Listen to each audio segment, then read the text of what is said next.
In celebration of Women's History Month, this episode of This Week in Royal History will exclusively highlight remarkable women.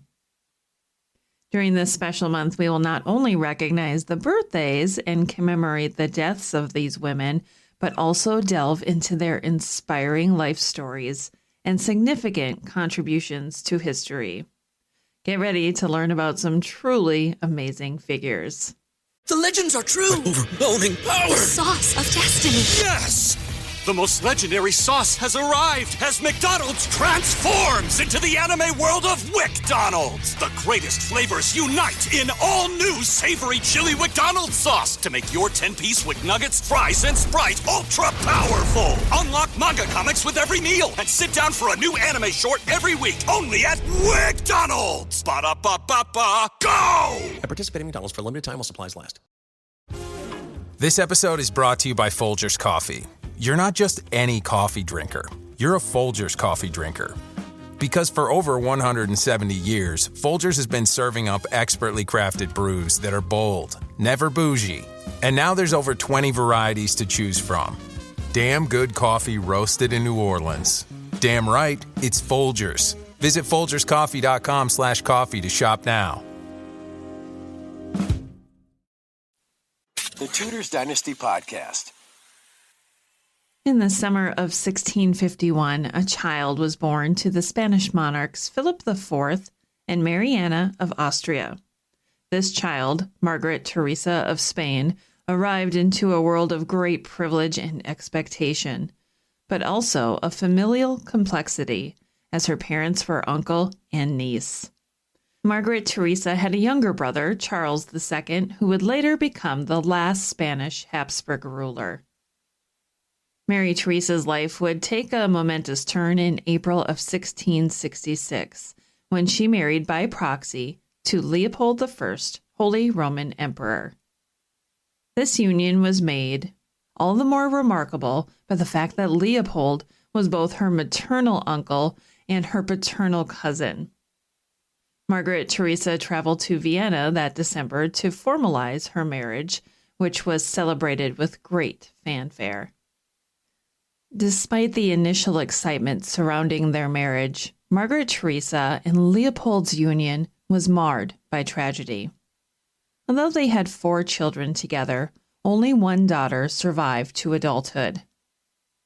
Margaret Teresa's own life was tragically cut short at the age of 21, when she contracted bronchitis while pregnant. Her final resting place was at the Imperial Crypt in Vienna, a solemn testament of her status as royalty. Even as a child in Spain, Margaret Teresa was already attracting the attention of the greatest artists of her time. The renowned painter Diego Velázquez, a master of the Baroque period, immortalized her in many of his works. Perhaps the most famous of these, Las Meninas, in which Margaret Teresa appears as a little girl, surrounded by her attendants and a mysterious painter in the background. Through Velázquez's art, Margaret Teresa's legacy lives on, capturing a moment in time that still captivates art lovers to this day.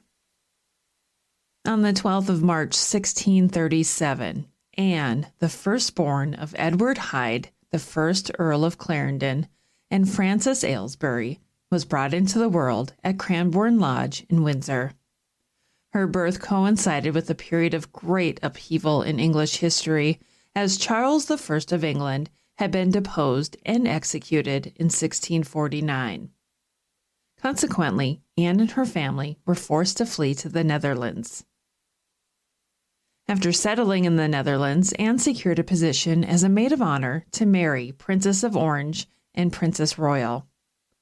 The monarchy was restored in September 1660, and Anne married James, Duke of York, the brother of Charles II of England, in a private ceremony. At the time of their marriage, Anne was pregnant, and the couple's first child was born 2 months later. Despite the birth of 7 more children, only 2 daughters survived to adulthood. Although Anne was raised in the Anglican faith, she underwent a conversion to Catholicism and became instrumental in James's own conversion around 1669. Sadly, Anne's life was cut short at the tender age of 34, and she passed away on the 31st of March, 1671. Her remains were interred in the vault of Mary Queen of Scots at Westminster Abbey. It is worth noting that both of Anne's surviving daughters, Mary and Anne, ascended to the throne as Queen of England, becoming the last Stuart monarchs. This interesting fact highlights the enduring legacy of Anne's life, despite her untimely death. Matilda of Ringelheim, a remarkable figure in medieval Europe, graced the world with her presence sometime around the year 892. Despite having half-siblings from her father's previous marriage, Matilda was the only child of the Saxon Count Dietrich of Ringelheim in Rhinehild, and thus inherited a significant burden of responsibility.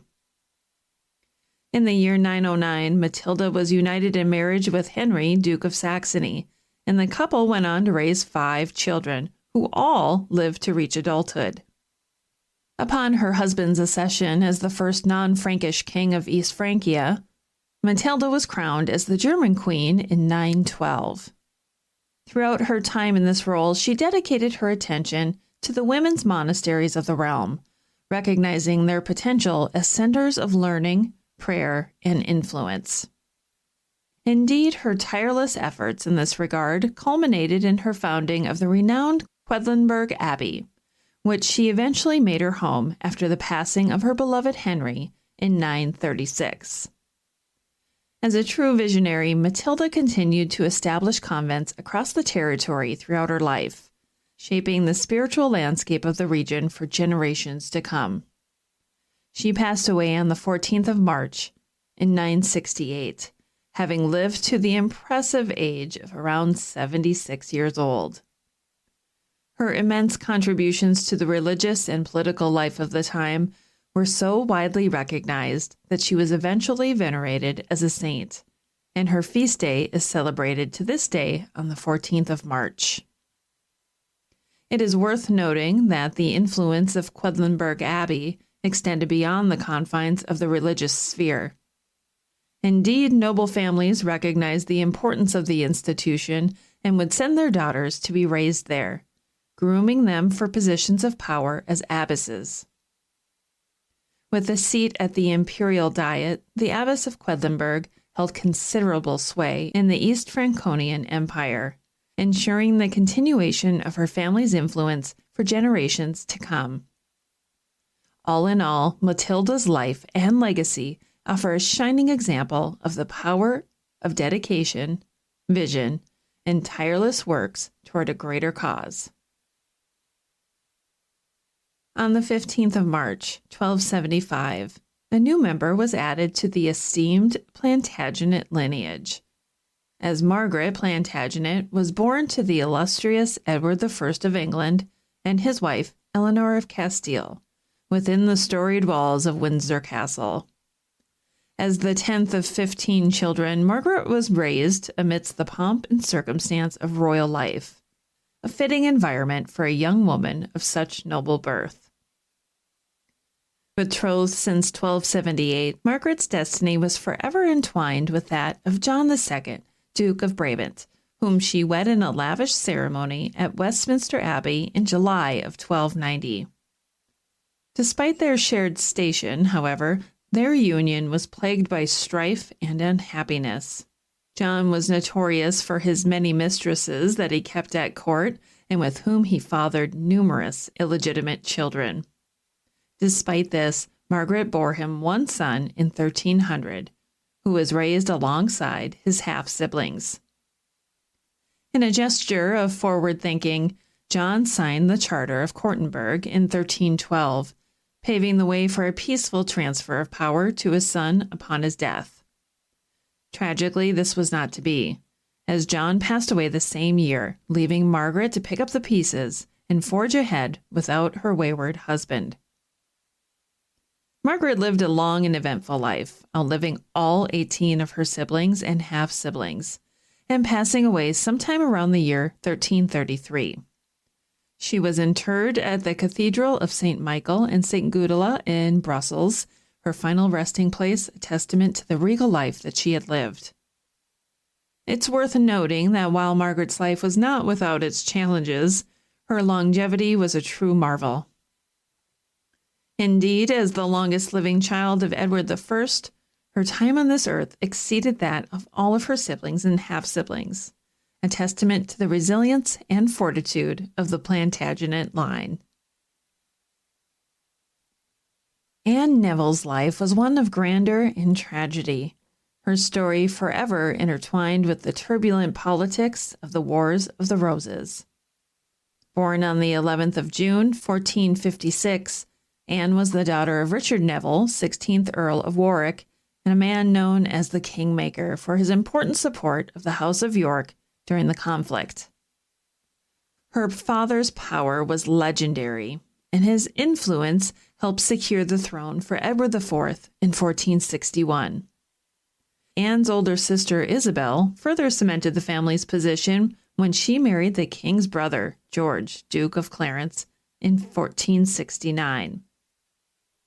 However, the tide of war would soon turn, and by 1470, Anne's father had changed allegiance to the Lancastrians, fleeing to France with his daughters and son-in-law to join the exiled queen consort, Margaret of Anjou. It was through her marriage to Edward of Westminster, son of Margaret of Anjou and the imprisoned King Henry VI, that Anne would first taste the fruits of royalty. By the time of their union, her father had already restored Henry VI to the English throne, though his restoration was brief. Richard Neville was killed in battle in April 1471, and Henry VI was taken prisoner and subsequently died just a month later. Undeterred by these losses, Anne and her family continued to fight for the Lancastrian cause, only to suffer further tragedy at the Battle of Tewkesbury, when her husband, Prince Edward, was killed and Anne was taken a prisoner. Her imprisonment was a difficult time, but she was eventually reunited with her sister and brother-in-law. In 1472, Anne married Richard, Duke of Gloucester, the younger brother of Edward IV, and George, Duke of Clarence. The union bore fruit when Anne gave birth to a son, Edward, sometime between 1473 and 76. When Edward IV died in April of 1483, Richard became Lord Protector of his young nephew, Edward V, who was later declared illegitimate, and Richard claimed the throne as Richard III. Anne and Richard were jointly crowned on the 6th of July, 1483. But tragedy was never far away from Anne's life, as she was deeply affected by the death of her son in April 1484. Her own passing came just a year later, on the 16th of March, 1485, just 5 months before her husband was killed at the Battle of Bosworth. Her story is one of triumph, tragedy, love, and loss, and stands as a testament to the indomitable spirit of one of England's most fascinating queens.